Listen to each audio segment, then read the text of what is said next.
welcome everyone to the New Human Movement. We're having an amazing conversation today. We're so privileged to have with us Peter Senge. Really, one of the management greats, I think you have to say. You would probably know for sure Peter through his book, The Fifth Discipline, and many things that followed that. Peter was the founding chair of the Society of Organizational Learning, the co-founder of the Academy for Systemic Change. He's long been on the faculty of MIT, clearly one of the most influential thinkers about organizations, change, and management over the last 75 years and more. So, Peter, just an enormous privilege for us to have the chance to chat with you today. I feel the same way. It's really nice to reconnect. So, Peter, let me just set up a little context because I don't want to take much airtime, but I'd like to set up a little context.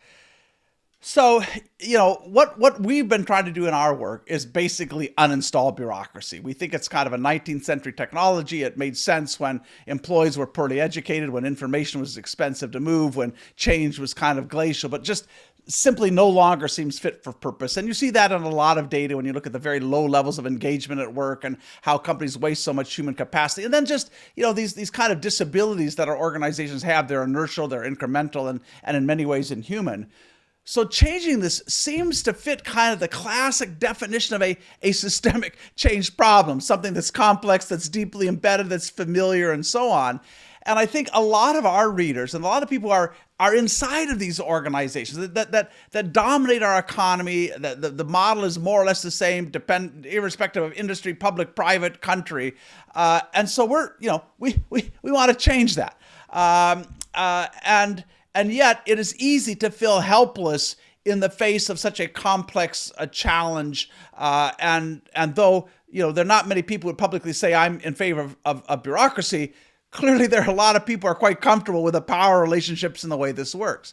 So I wonder if you would start, and I know this is kind of maybe, change management 101 for you, but if you'd start by giving us a little hope, giving us some sense of, if I'm an individual in the middle or maybe even at the bottom of an organization, where do I start in affecting change? Is it even reasonable to believe that somehow I could play a role in changing something that, I'm not a CXO, I'm not in charge of something? What have you learned about the ability of just individuals to begin to get something started and to change something complex and deep?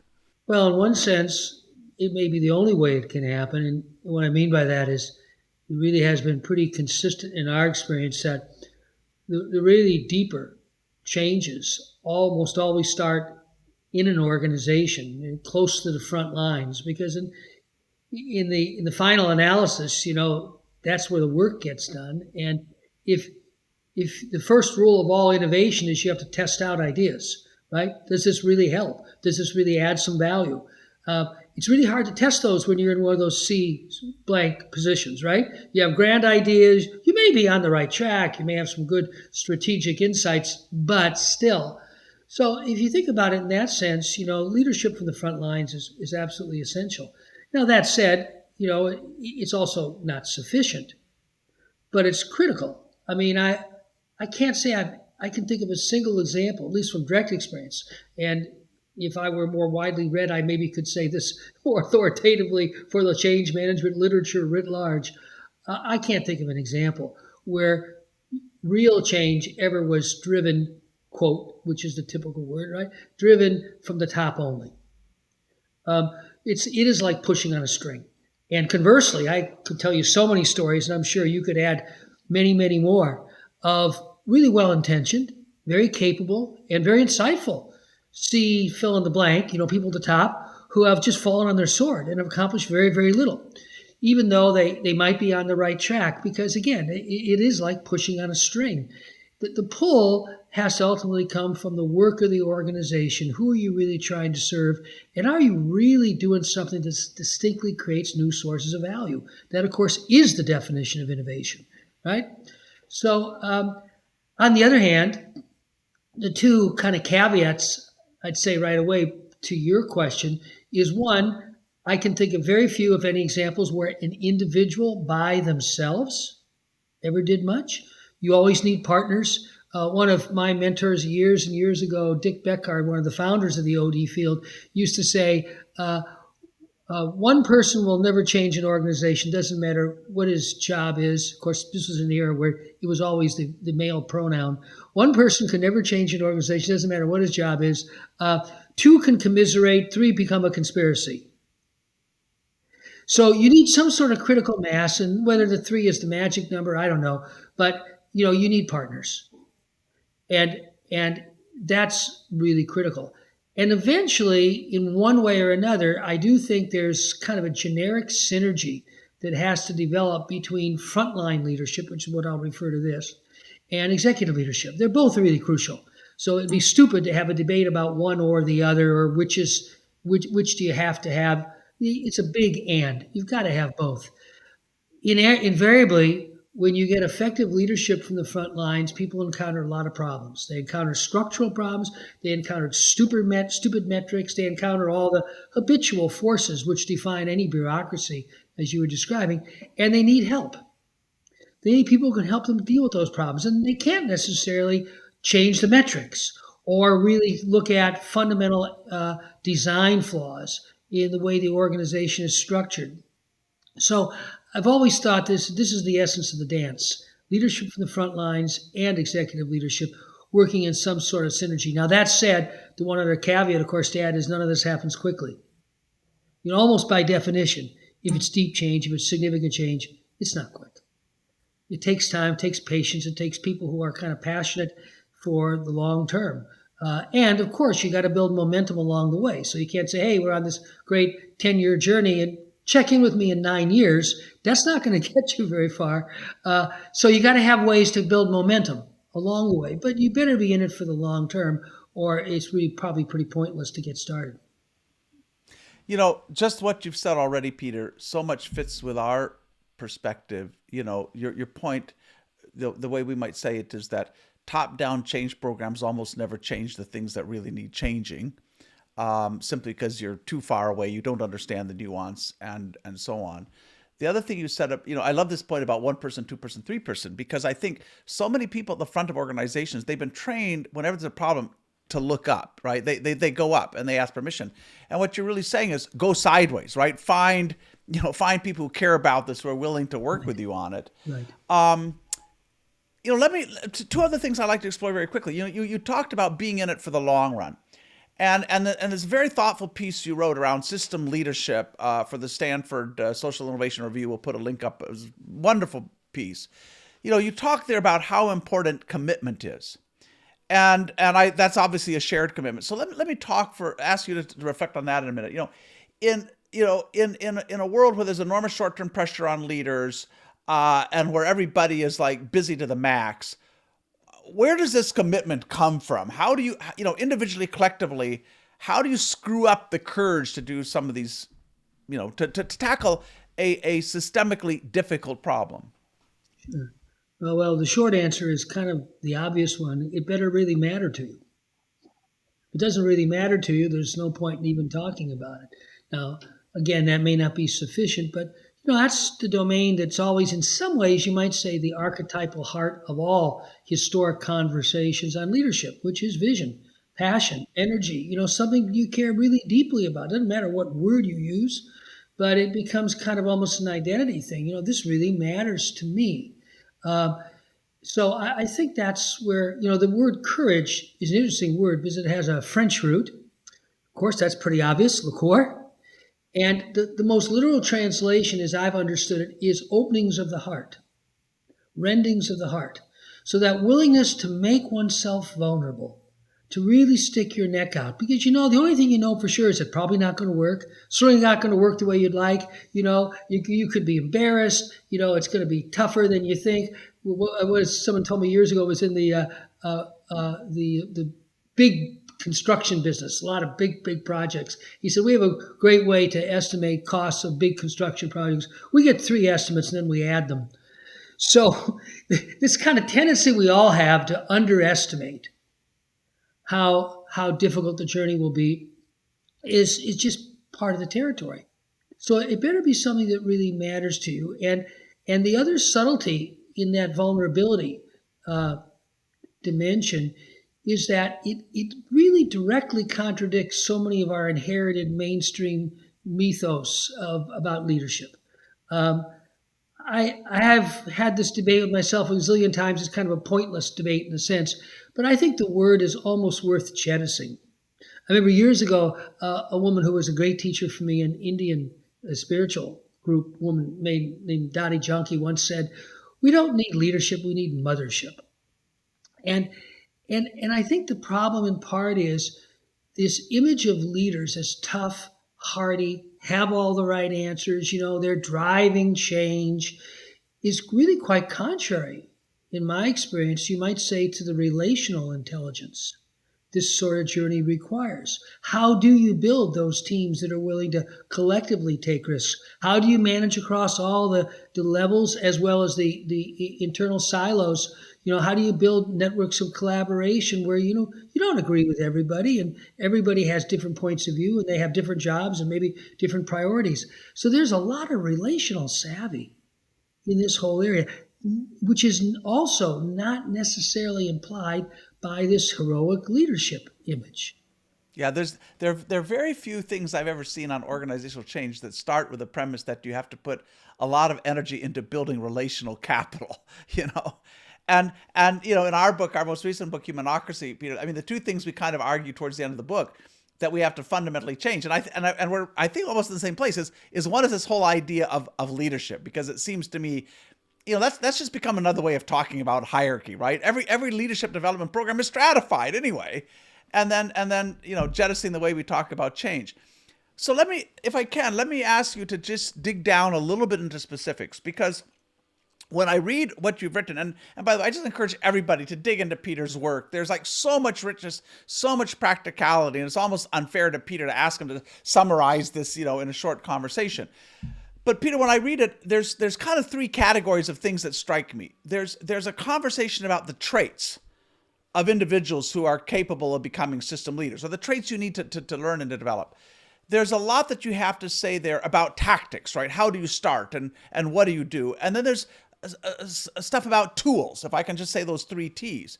And I wonder if you could just maybe say a word or two on each of those, that if I'm somebody sitting in an organization, I'm aspiring to becoming a system leader, and I think about the traits I need, the tactics that may be useful, the tools that are available. Can you just give our listeners a few pointers on those things? And if that's not the right framework, throw it out. But that's, No, as no, I read your work, that kind of stuck out. I think it's as good as any. One way you could think about those three, and I'll use that same language you use, Gary, because I like it, is think of them as portals, different doorways you can go through. For some of us, I take myself as an example. I'm probably someone, if you don't give me a clear tool or a clear set of ideas, how am I going to do this? Not in a reductionistic sense, but, our work has always grown up around probably 20 or 25 kind of core tools. And what I mean by tools here are developmental tools. In other words, they got to be useful, otherwise they don't deserve the word tool. But they also, in the use, help you grow and develop your capacities. So the ladder of inference is a simple example, and it's not ours. It's been around forever. I mean, I think the classic, probably one of the common denominators of most of the classic texts of organization development, from Ed Schein's work to Dick Beckhard and all these people, that when we make sense of the world, it's a process that's largely invisible to us. It's kind of clear to us what's going on. But in that process, a lot of our own assumptions and biases are inbuilt. Those assumptions and biases are precisely what will get us into trouble, particularly when we're trying to build collaborative networks across boundaries with different types of folks. How do I have both conviction, energy, determination, and openness? So I know I don't have all the answers. Again, this tends to contradict a lot of the mainstream myths of leadership. If you don't have all the answers, how come you're sit at the top of the hierarchy? But it's really quite important to be reflective on my own thinking, to be willing to say, well, look, here's the assumptions that make sense to me. I realize they may not make the same sense to you. That affects directly one of the critical skill areas that tends to be invisible and or just neglected, even if we think about it, which is the ability to listen. We talk about building relational capital. No one builds relational capital who can't listen well.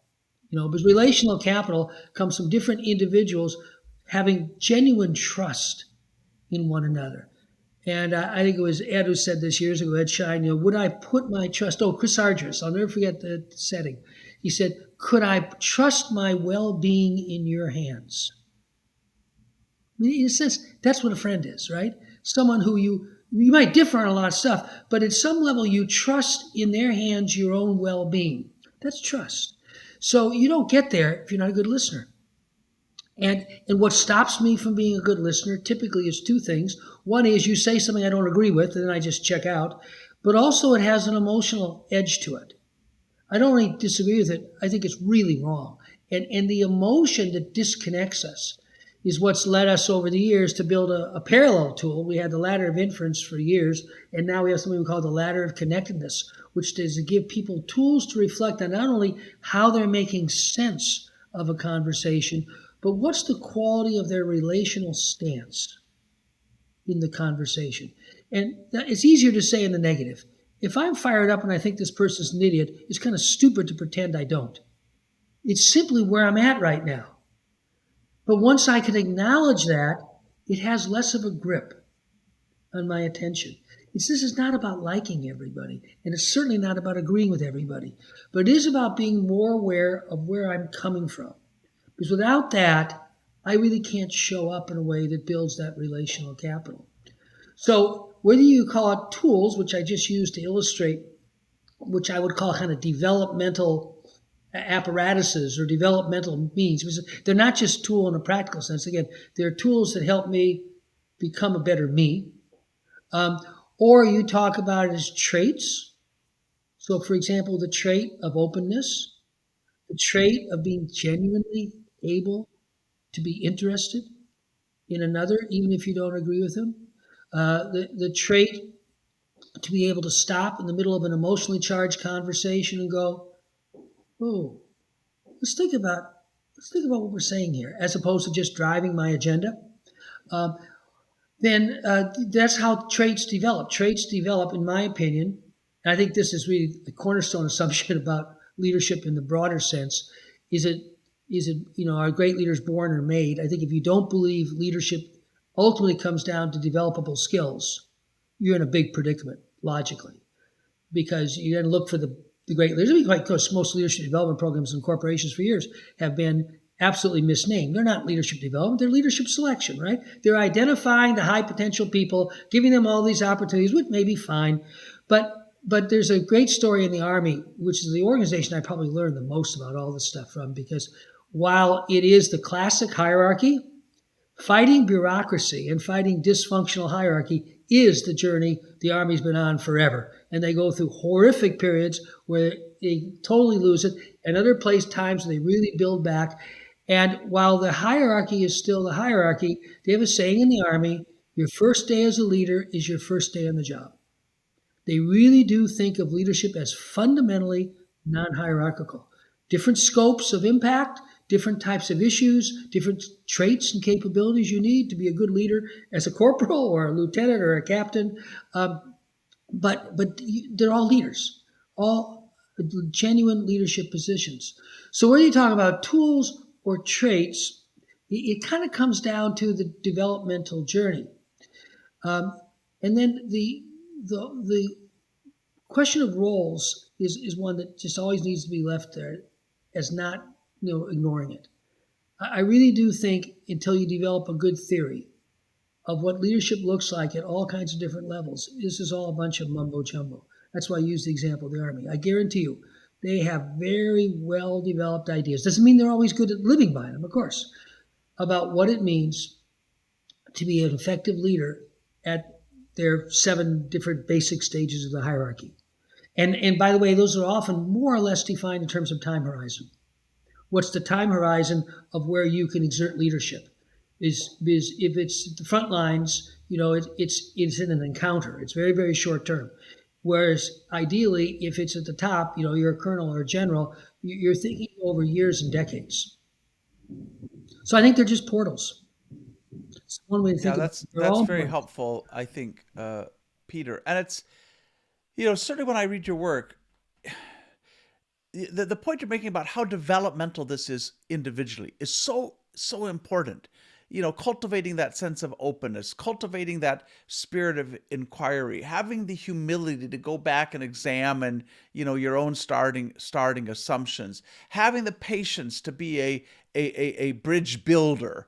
That this is a commitment that you make as an individual to getting better at this and being very reflective about yourself and how you work with others and how you impact the system. And I think, I know behind all of this is still a bias to action. Let's try something, but it seems to me often that bias to action, like let's just do something, kind of overrides the more thoughtful getting ready and building the preconditions and building the commitment, the understanding that allows you to act in an effective way and get better. In a nutshell, this is where the hubris factor always comes in. I mean, my simple kind of conclusion at the personal level is most everything I've done doesn't really work. I mean, it never works the way I hope it'll work. Maybe 5 years later, oh, that helped a little. It never turns out how I expected. I think that kind of predisposition that you don't have it all right, if you cultivate that, it can coexist with passion, determination, and commitment. It's not one or the other. Because if you're determined only to do it the way you think you should do it, then you'll get so discouraged sooner or later you'll either give up or you'll just end up being a bull in a china shop. It's that balance of openness and determination that's really important.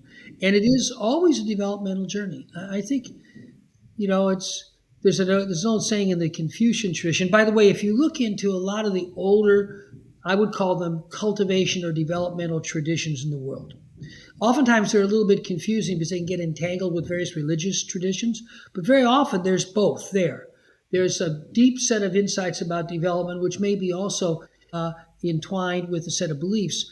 But sometimes, like the Confucian tradition in China, it's pretty much not religious at all. And they have a saying in the Confucian tradition that to become a better leader, you must first become a human being. So the journey of becoming human and the journey of becoming a leader is the same journey. Yeah, and of course, as Max Weber said so many years ago, a century and more, he said bureaucracy develops to the extent it is dehumanized.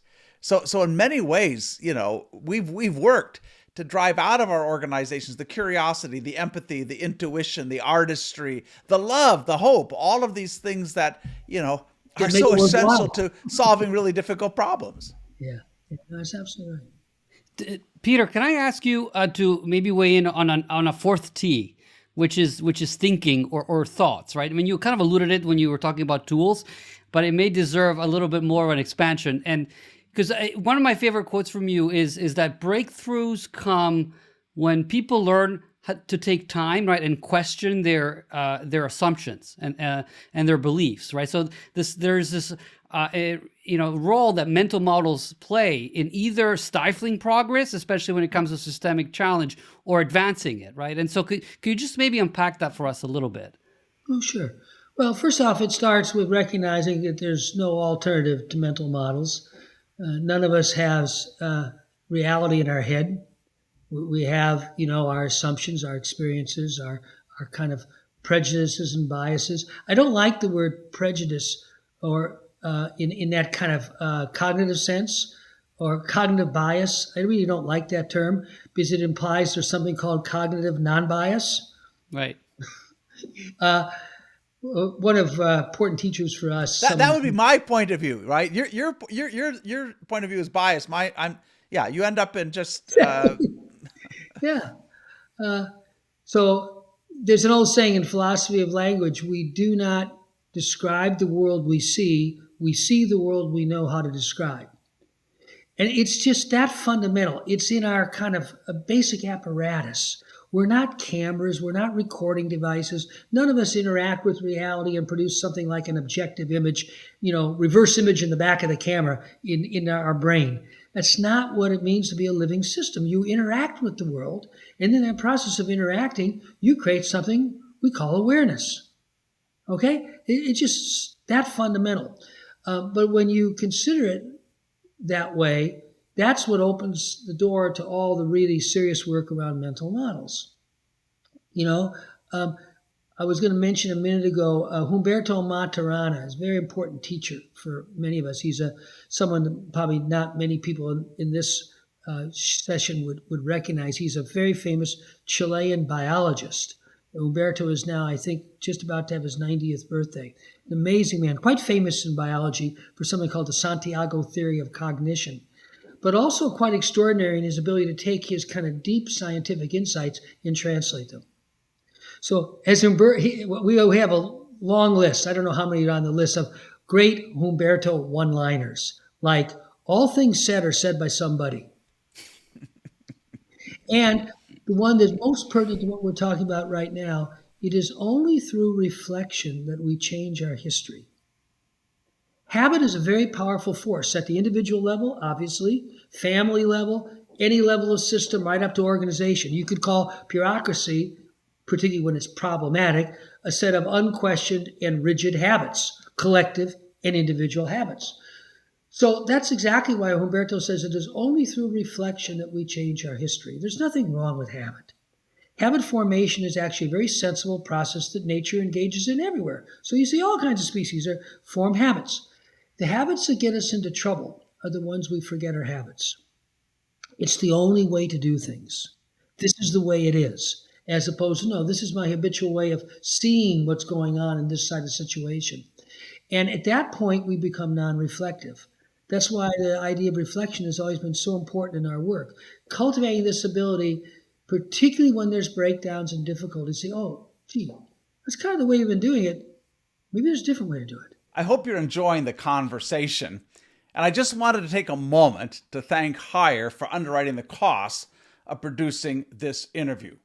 Hire is the world's leading appliance company and also a global leader in the Internet of Things. For the last decade, Hire has been leading a remarkable revolution in management. It is proven that even the largest, most complex organizations in the world can be entrepreneurial at their core. Now, back to our conversation. One of the things that we've, kind of been arguing is when you think about kind of the dominant organizational models that we have, the hierarchical, rule-driven, disempowering, there's kind of a bureaucratic empire, if you will, or confederation of business schools, consulting companies, large organizations, and so on.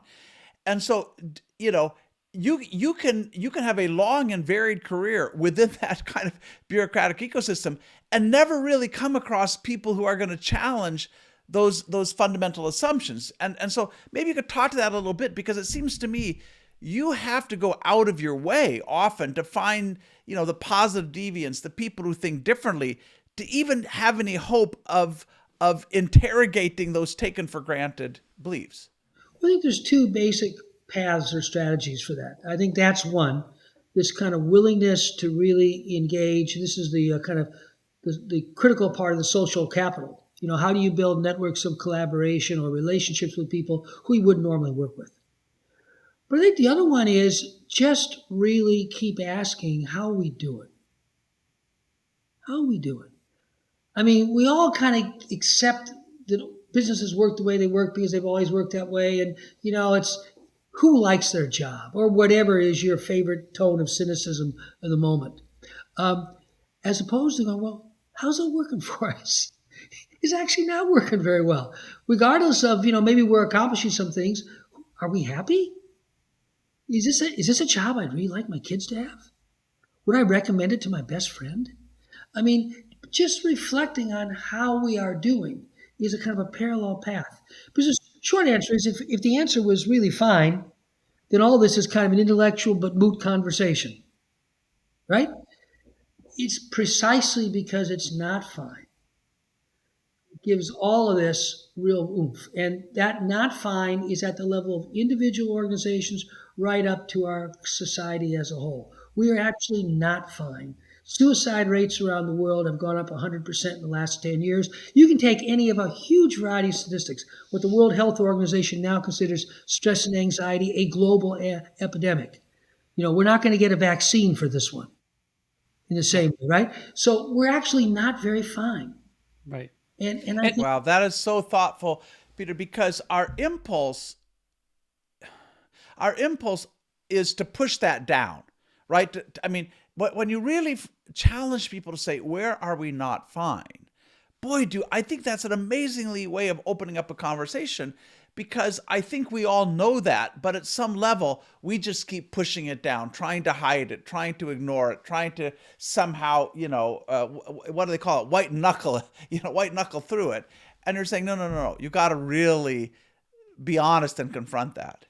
Absolutely Peter, if you had to nominate your top 3 or 5 most self-limiting beliefs and mindsets that are widely shared, and when it comes to organizations and management, what would they be? Oh, I've never thought about that question. I'm laughing because I think it's such a great question. I mean, I think so. So consider this the first beer on that question. In other words, this is a question that we should come back to many, many times. We've got the answer. We know what we're doing. I remember years ago, I had worked with a guy who was just about to become CEO of a good company. And I had a very good friend of mine go out and visit with him. This guy was retired, had been at that level of big corporations for much of his life. And just basically was at the stage in his life we could go around and try to be useful for people who were on a path much like his 10 years earlier. And I'll never forget what he told me when he came back. I said, well, how is he? He said, I think he's in big trouble. I said, what do you mean? He said, he has a strategy and he's sure it's right. And he was right. Within 2 years, he was gone. And that we've got the answer, or I've got the answer, or I know what to do, would be one. Another one, I think, would be something along the lines. Again, I love the question just because I've never really thought about it quite that way before. It's all up to us, often meaning me. So I'll say it more directly that way. I think that's so obviously egocentric and ultimately impractical. It's not up to you. If it were up to you, nothing much is really going to happen. But the paradox of that is, without my willingness to step forward the way we were talking about before, nothing much is going to move. So it's a kind of a profoundly paradoxical thing. And I would say, that goes back to maybe, having the answer. It's not about you, and without you, nothing happens. So embracing that, maybe I could say it, to answer your question, not believing in paradox. I think paradox and irony have always played such a critical role in the arts that it should tell us something about they unlock critical elements of the creative process. If you can't hold irony and you can't embrace paradox, and dilemma is your enemy, you're not going to get very far in life, because life is paradoxical. I'm trying to think if there's a third one. You asked for I think you're either 3 or 5. I think that maybe in business particularly, but I think there's an analog to this one in education where I spend a lot more of my time and energy these days. We're on our own here. It's competition is about us versus them. I've always thought that was really stupid. And don't misunderstand me. I'm not saying I think competition is a bad thing. But in the larger sense, in the natural world, competition and collaboration are sisters. They always go together. Because this very same species who compete for a kill or something very particularly are living in such a way in a collaborative network which makes the whole damn thing possible. It's sort of like what good businesses understand. You really need good competitors. Right. Because the good competitors pull you along. And people, not many people know that the root of the word compete, which is Latin, competere, the com part, of course, is together. And it literally means striving together. And I always use the illustration of, world-class athletes typically will train together, even though they might be operating in a sport where it's a one-on-one competition. They'll train together most of the time, then they'll go out and compete. And guess what? We can hang it. We can hold that. Yeah. Competition is not me versus you. It's me versus you right now to see what we can do. But there's a larger come to it. So that in an organization, the same thing. If the industry is really sick, the industry is sick. And it doesn't matter if you're the best of a sick industry. Well, a couple more that one I think you also mentioned in one of your books. People are against change, right?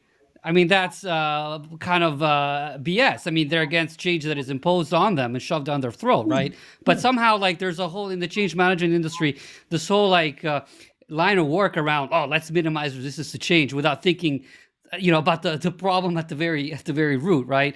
Right. Or oh, they're only, and these are like actual quotes from business leaders that maybe we should nominate, but we cite in the book. One is, they're only 2 or 3% of the people that add 90% of the value in this organization, so we really have to focus on them, and everybody else, they're just like droning on and whatever. And then the last one is, it's up to the CEO to see the opportunities that others don't see. Somehow, they have this privileged position where, they have amazing foresight and everybody needs to follow their lead. I mean, I don't know if you have any reactions to those, but they seem to be pretty toxic. And unless somehow we call BS on them, we're not going to get very far. Yeah, no, I think those are great examples. And, it's, again, these things usually, if you trace them back, you'll get to these very, very fundamental points of view. There's no more fundamental point of view in the Western culture than I am an individual. We forget it's cultural. I remember years ago when I was spending a lot of time in Southern Africa. It was about a 5-year period, and it was a wonderful time because it was right about the time when apartheid was kind of falling apart, and yet nothing new had come into existence. It was really quite remarkable. But it also gave me a chance to really have a lot of contact with a lot of African tribal cultures. And you start to realize these are cultures that are fundamentally collective. I'm not saying it's good or bad, don't get me wrong. But the notion that I am an individual, and that's where it all starts, is crazy. I mean, in my opinion, genuinely crazy. Anyone who's ever held an infant and looked into the eyes of an infant knows that there's an awareness there of connectedness. Developmentally, it's very important that person develop an individual ego, identity, sense of their own needs, and then the ability to navigate and negotiate their social realities, knowing that they also are an individual. But you don't actually start off as an individual. And I think that developmental kind of principle is one we always should remember. That's why, of course, if you ask anybody, well, anybody's a big word. If you ask most people to reflect on some of their most meaningful work experiences, what will they do? They'll tell you about a team. They'll tell you about a group of people who did an amazing thing. Everybody thought it was impossible. They didn't know each other, didn't trust each other, and all of a sudden together they'll just always. You don't have to ask them for tell me a story about a great team. Just tell them what are some of the most meaningful experiences you've had in any work setting. Rarely will people tell you a story about themselves as a hero. I mean, certainly one of our experiences, Peter, in the organizations we're looking at is many of them are kind of best described as a community of communities. And it's these small groups that they, where you are known and you know them, Right. where you feel people have your back. It's a zone of emotional safety. And it's actually in those environments that people do their best work, are willing to take risks and solve tough problems. But as you say, we don't really ever think about how do you cultivate that? How do you build that? Let me ask. Yeah, please, Peter. Well, I was going to say, I think it's much worse than that. If you really look at the way our institutions function, particularly the formative ones like education, we do exactly the opposite. There are rare exceptions. A great, it's the experience you have in a theater group or a sports team. But those are the exceptions that kind of reinforce the rule that most of our education is very, I would say, overly individualistic. How did I do on that test? Oh, by the way, collaboration is called cheating.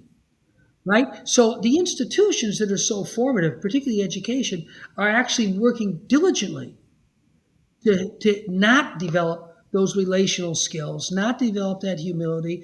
And, yet we're humans. So you can't drive it out of us because we are social animals. That's Humberto's language. Human beings are social. In fact, he likes to call them loving social animals. He has a great example, by the way. He says, the biologists for years have talked about the opposable thumb. It's in biology, the only one other species right now that has it, that's the bonobo chimp. And of course, it allows us to grip. And the conventional theory in evolutionary biology is this makes this species a tool user because we can grip. But Umberto says, yeah, that's true. But what it also misses is that this allows us to caress. We're a species that caresses. We actually engage in sexual activity for pleasure. There's very few species that do that. We are, by our nature, loving animals.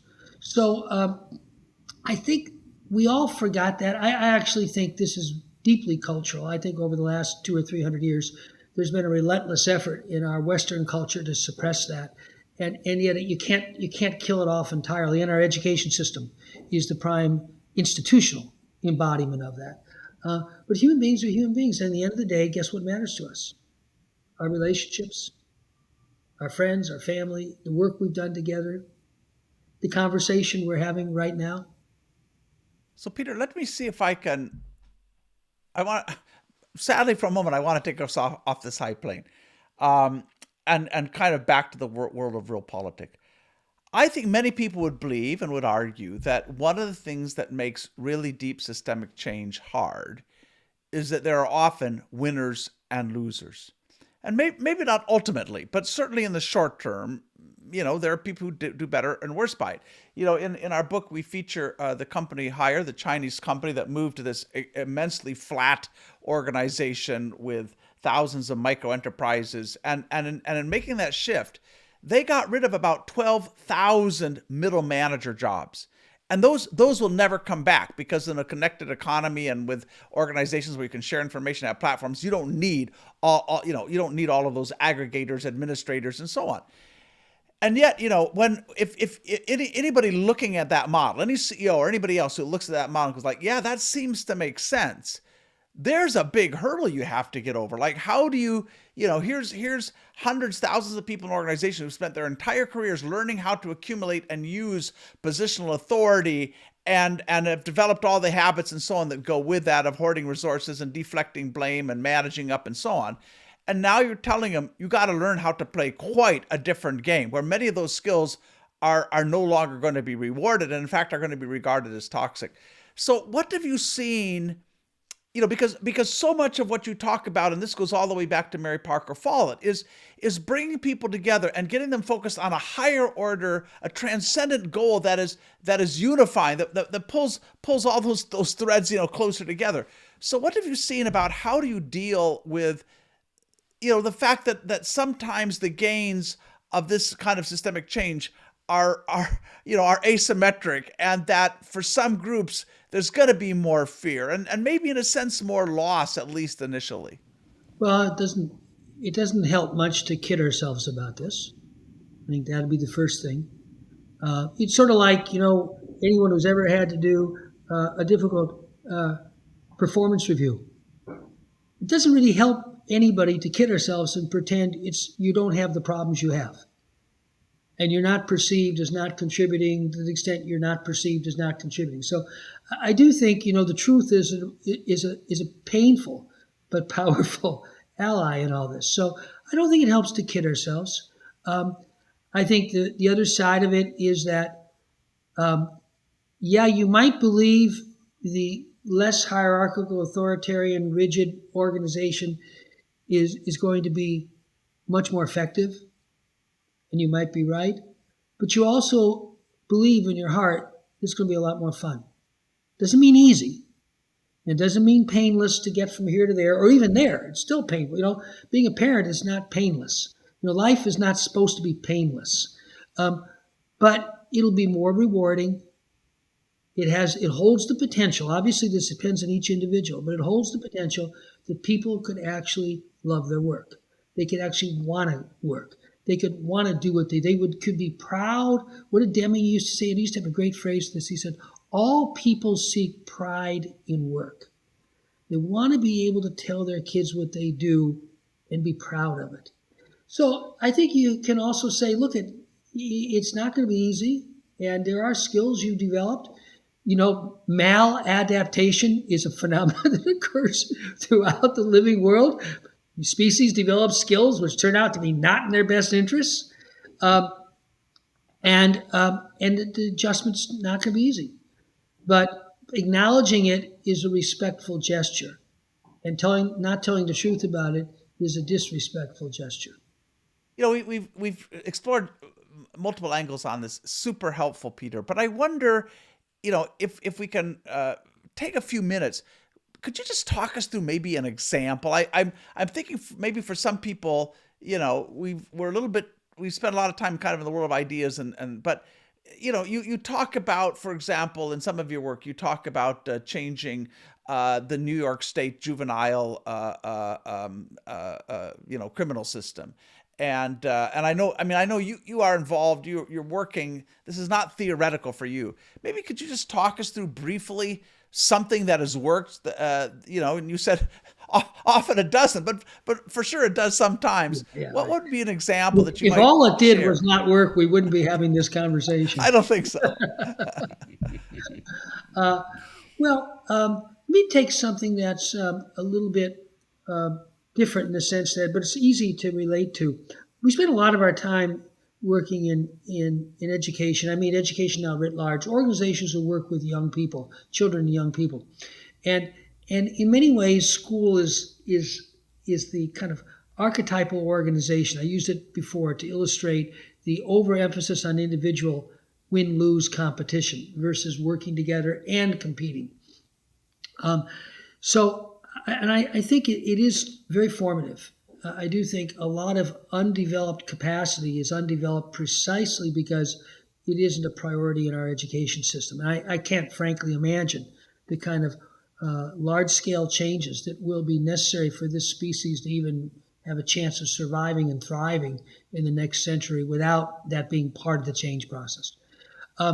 So if you're a teacher and you're really good as a teacher, you have a lot invested to be able to stand in front of a group of people and deliver your algebra lesson or whatever, right? You've spent a lot of time. You've got a lot of identification. I'm actually thinking of a particular person in mind here who is an algebra teacher. And he told a story to me once because I would visit his classroom. The classroom doesn't work like a traditional classroom at all now. But he told me a story. He said, I'm a really good lecturer. My lectures on quadratic equations or whatever are really good. And he said, I used to go through this same cycle over and over again. I'd give my brilliant lecture. I didn't read the exam in 3 or 4 weeks, and I'd get angry. Why can't they solve that problem? I told them how to solve that problem. And he said, I finally realized I was on the path of becoming an angry old man. The students just aren't serious. They're not. Anyhow, over a period of about 20 years, with a lot of help from a few other teachers, he developed a method where the kids teach each other algebra. It's quite astounding. I've brought a lot of educators into Rob's classroom, and they just shake their heads. They said, we've seen a lot of collaborative teaching strategies, but nothing like this. He never talks more than 5 minutes in any class, and usually when he does talk, it's to get people's attention because they're all working and struggling on a similar sort of problem. But literally the kids work in groups teach each other algebra over a year. And he's developed a whole series of exercises and practices. He said they get so tough that not the best algebra student can't solve these problems. So the kids have to solve the problems together, and they have to help each other learn how to do it when they're a little ahead. Anyhow, so that's a journey. It's kind of an archetypal journey of letting go of skill. There's that term, you probably all know it well in social psychology, of competency traps. We get trapped in the domains of our own competency. And if you want to take bureaucracy and dysfunctional bureaucracy down to the individual level, this is what it often looks like. People stuck in a variety of competency traps, which the organization in all kinds of ways colludes with and reinforces. So here's a great algebra teacher who eventually had to come to a point of saying, if I really care more about my kids learning algebra or more about my brilliant lectures, I may have to give up the lectures. And it took him about 5 years. He started off with a year-long sequence of problems developed at the Exeter School. But he had some really good help from some other teachers. And the kids teach each other algebra. It's quite astounding. But he had to go through a lot. But in the end, what anchored him was very simple. He had some partners, back to what we were saying before, some other teachers trying to do similar things in their classrooms. And 2, he had a vision. He said, I really just want my kids to experience the beauty of mathematics. That's what I really want. And then they'll be able to solve all kinds of algebra problems. I was at a reception at MITRE one day. MITRE is a big research institution that MIT eventually helped found and then spun off years ago.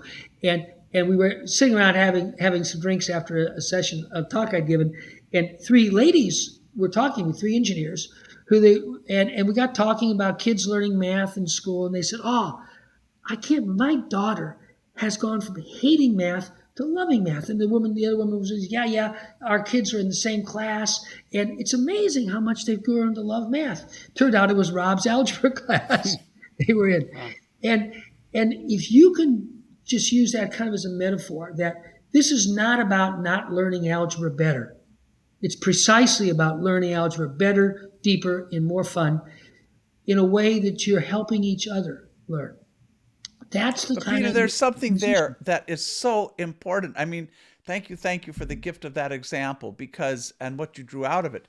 Because you said earlier we have to have the courage to face what's not working and to kind of look that in the face and not just say it can't be otherwise or it's too painful to look at. But now what I hear you saying is once you're there, you also have to ask, what am I willing to give up to change that? And in that sense, Bob, you have to be willing to give up this sense of being the expert or having all of the knowledge or, being the infallible guide. And yeah, wow. I mean, I think, that's just a question we don't often ask I know. ourselves. And When we were working on the book Presence, that was about 15 years ago. And oftentimes, when you're working on a book, you've got a working title. Usually that's not the final title, but you come up with something better at the end. Anyhow, the title we had for a long time as we were working on this book was The Eye of the Needle. Now, we all know that image, partly because Jesus uses it in the Sermon on the Mount. Easier for a rich man to get it than for... What we don't know is the eye of the needle was actually an historic gate through which people often had to pass to get into Jerusalem. And it's a beautiful metaphor because you came there with your donkey loaded with all this shit. You couldn't get through the gate until you dropped the shit. You had to unload your donkey to get into the city. So it's quite a beautiful image, and it is, I think, almost a truism for each of us to grow as humans, and for these kind of changes to have a vibrant, healthy, fertile soil in organizations. We have to support ourselves and each other giving stuff up. Can I ask Peter another question related to mental models, and now kind of trying to scale the discussion to society and shifting perspectives at a massive scale, right? And taking some of those beliefs that we discussed earlier, which are seen as legitimate, or perhaps as regrettable yet inevitable kind of descriptions of reality in a complex organization, a complex society, and so on. How do you shift that so that those are no longer tolerated or embraced, but they're questioned and they lose their legitimacy in a way, much like foot binding used to be accepted, or dueling, or even more horrible things such as slavery and patriarchy. Like, how do we get collectively woke about some of these inhuman management practices that a lot of people are subjected to every day? Yeah. Well. We still have a long ways to go on slavery and patriarchy, obviously. So I think maybe that also illustrates the at least the first principle relative to your question, is that I may think we've kind of moved beyond something, but I may really think that way because it's a comfortable way for me to think. And it's painful to me to consider that might not be the case. So it's a little bit back to our conversation about winners and losers. In this case, that's probably not the right metaphor to use, but real change is real change. It's not going to be easy, and it involves giving stuff up that we were talking about a little while ago. I do think that the flip side. So yes, I think that's a truism, but the flip side of it is, in those moments when we really give stuff up, there's an enlightening element to it. See, the fundamental problem is not that we have to give something up. The fundamental problem is our identity is wrapped up with that which we have to give up. And it's a false identity. It's an identity constructed. It's a little bit like, one of those idols in all the biblical stories. It's an identity we worship, but it's constructed from a bunch of experiences and conclusions we've drawn that's actually not who we really are. In that moment when you give up, the person doing the giving up is bigger than that which is given up. Again, something that seems to me so important there, Peter, you're saying is that, we're all part of a system. We're shaped by these systems. We're in them, the fish and water example. And yet so often we talk about it as if the system is out there, right? And let me try to change this. And what you are bringing us back to again and again is, no, the system is also in here. I have my own assumptions and my own beliefs, my own self-image that accords, that's part of this. And that I can't, in probably every case, but certainly in most cases, what I hear you saying is you cannot set out to change the system unless you're willing to change yourself. That's exactly right. Right. The word "the system" has always been a problematic term, and invariably when we're doing workshops and stuff, you usually give a long apologia about this at the beginning so you don't have to keep repeating it. But it's the word we've inherited, and it's pointing at something that I do think is valid and useful in the sense that interconnectedness. Reality is very interconnected, always much more so than we can perceive. The problem with the word is it appears separate from us. It's like the culture of the organization exists somewhere out there, not in my internalized set of habits of thought and belief and feeling that, it lives inside me. The system is always inside and outside. Yeah. So the way we kind of talk about that today is just to make the simple distinction as a starting point that the system or underlying systemic structures in any situation are both artifactual. In other words, there are metrics, there are organization structures, a lot of them are really not working very well. And there is a way we organize classrooms habitually, and the desks are all set, et cetera, et cetera. So there are the artifacts, and then there are the mental models. There's the lived, internalized assumptions, perspectives, and the two are inseparable. So this is great fun. I'd be more than happy to continue or do whatever else you think would be useful. It's really nice to reconnect and get to share these reflections.